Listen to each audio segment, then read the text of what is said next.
Welcome to What the Flick, everybody. Ben Alonzo and Christy. Mary Tyler Moore died yesterday, as we tape this on a Thursday, at the age of 80. A significant legacy, certainly in television, but not an insignificant one in film. Enhanced, I think, because of who she played on television. Yeah, definitely. I mean, I think her performance in Ordinary People is great, no matter how you slice it. But coming off of a decade of being Mary Richards on the Mary Tyler Moore Show, I think it was all the more like, whoa, okay, that. It also just suggests a particular risk to her. Yeah. You know, and there's a boldness in it that in hindsight, if we, I don't know, I was 13, but whether people admired it for that then, I hope they did. I'm sure they did, but you certainly would now. And a risk for Robert Redford to cast her. I'm sure people were like, well, Mary Tyler Moore. I was going to say, that's probably very exciting for them both to make that discovery that was in her. And I wonder if she always knew that was in her, and no one ever thought that she had that capability. Now, you're about to do an interview with a TV star who can easily be a movie star, right? Say his name. Charlie Hunnam. Woohoo! But I just mean now the idea of Tony Soprano, who did a couple of movies and he was good in them, in fact. But then James Gandolfini, but going on to play Tony Soprano in the Sopranos, and then doing movies afterwards. Of course, he was so great in The Sopranos. You realize what a great, brilliant actor this guy was. In the 70s and 80s, TV was still the stepchild, and it was difficult to make that transition. And actor after actor thought, well, if you make it in TV, you've essentially given up a meaningful movie career. And especially the genre leap too, I think is. So that's to your point of Redford. That was a big chance for him. I was going to say, we talk about important television that exists now. I mean, Mary Tyler Moore was important in its day, and groundbreaking in a lot of ways. To this day. And Dick Van Dyke, she could wear pants. She was allowed to wear pants as the wife, and was not like the naggy housewife, and was not necessarily the prim housewife, but she was cool. Yeah, she they was liked smart. each other. Yes. She could wear pants. But I love what you said about the Mary Tyler Moore show. So please take it away. Oh well, no. On Facebook, I said the Mary Tyler Moore Show was my Star Wars. I mean, I was hugely obsessed with that show. That was appointment television back when there was such a thing as before we had VCRs and TiVo. Children gather around. Saturday nights on CBS, it was Mary Tyler Moore and Bob Newhart and Carol Burnett, and just these sort of essential shows. And Mary Tyler Moore is. If you've never watched the sitcom, go back and watch this show. It has not dated in so many ways, and I think is maybe the apex of the sitcom form in terms of character and story, and so relevant, I think, for the 1970s. I've heard so many women talk about how seeing her on TV as a single career woman in the big city was this sort of inspiration for women to feel like they could do that as well. And then behind the scenes, when there weren't a lot of women writers on television, the Mary Tyler Moore Show was hiring people like Treva Silverman and Marilyn Suzanne Miller to come in and infuse their own experiences as a working woman, as a woman, on the dating scene in the 1970s into that show. And they didn't make a big deal out of it either. Yeah. There weren't. I don't remember. Watching it with my parents was a regular occurrence on Saturday and a pleasurable one. But I don't remember a lot of episodes about, why are you disrespecting me because I'm a. Well, they may have. They would cover that stuff, but it was always funny first. Right. Funny, so there were episodes about pay inequality for women, and episodes about the pill and about homosexuality and you name it, divorce, whatever. But it was never. It was always funny first. I don't remember knowing that this was a feminist show. That's what I mean. Oh, gotcha. Nor anybody talking about it that it was a feminist show.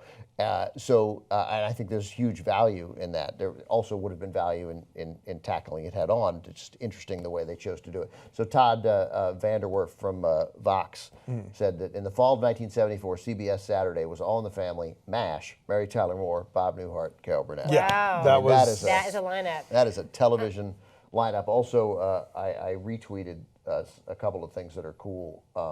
The Time magazine cover, October 28, 1974, of Mary Tyler Moore and Valerie Harper. Oh, nice. Which is, and also her last, television appearance was in Hot in Cleveland. Oh, right. I saw that episode. With all of them. With Betty White. Leachman was there, and Betty White, and Valerie Harper, and Georgia Engel. And Georgia Engel, right. Yeah. And it just ends. It's just a minute long, but there's a scene with them all together, and they're asking about their grandkids. And one of them goes, it's super awkward, and they're like, this is not what we do.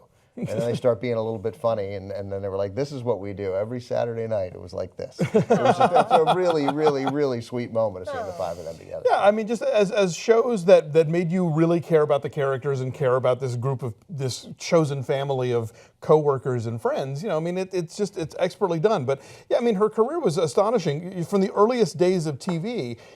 She was the hot point elf on commercials on Ozzie and Harriet. She was the never seen, except for her legs, receptionist on Richard Diamond Private Eye, and then in 1980 was a great year for her because in addition to Ordinary People, she also did Whose Life Is It Anyway on Broadway, playing a role that had been written for a man, and won a special Tony for that. And the idea of her, the image of her throwing the hat in the air, it sounds kind of cheesy and kind of cliche, but I can't think of a single woman who hasn't related to that. Like, yeah, you go, girl. No, and that's why, go with your first job. And that's why Valerie Harper as Rhoda was so incredibly funny. Yeah. To watch her do it and hit her arm and then drop the hat. Drop the hat and then grab it and a little skulk off. It was perfect, and that show was great too, and Phyllis was great too, and those were, again, I mean, talk about a show that fed really other successful shows. The Lou Grant drama series. I mean, right, totally, right. Turning and then MTM Enterprises, which bore her name, like gave us Bob Newhart and Hill Street Blues and Remington Steele and all these other Grant really Tinker great could shows.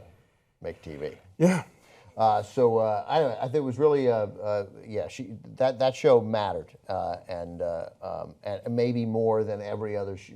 Maybe with the exception of All in the Family, that show, it's on that level of making a difference. But I'll tell you, as far as rewatchability goes, I put MTM over is that everything. right? I just as somebody who still watches reruns, like I went when I started getting MeTV and realized they had Mary Tyler Moore, I cycled through the entire series again. I think is it MeTV who has it now? I believe so. Yeah. Somebody's running the first season, all 24 episodes on back to back. Oh wow! Okay. I think it's on Hulu too.